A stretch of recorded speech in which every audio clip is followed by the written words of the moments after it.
This is Remedy Window Repair. We do glass replacement, window replacement, mirrors, screens. We do commercial. We also do shower door replacement. We do the enclosure, or we do the bath enclosure also. Our installers have been doing this for a long, long time. They're fantastic glazers.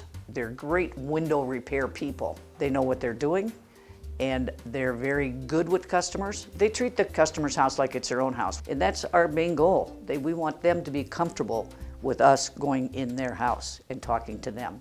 We do commercial glass now. We're quoting storefront, where we go in and put the metal and the glass in, but a lot of what we're doing right now is broken glass. We've done Target Store, we've done America's Best. We're starting to move into that space, and we're really pretty excited about it. Our commercial guy's got like 30 years of experience in commercial, and he does that, and he does our shower doors. We do give free estimates, because a lot of times the homeowner doesn't know what they need. We do try to educate our customers on what they might need for their house, or another way that they might want to go to save themselves a little bit of money.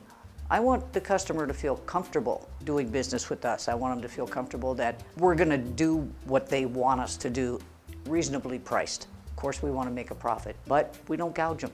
I don't think our customer service is good. I think our customer service is excellent. If you have any questions about glass replacement, window replacement, screen replacement, new mirrors, shower doors, just give us a call. We'll be happy to go through that with you.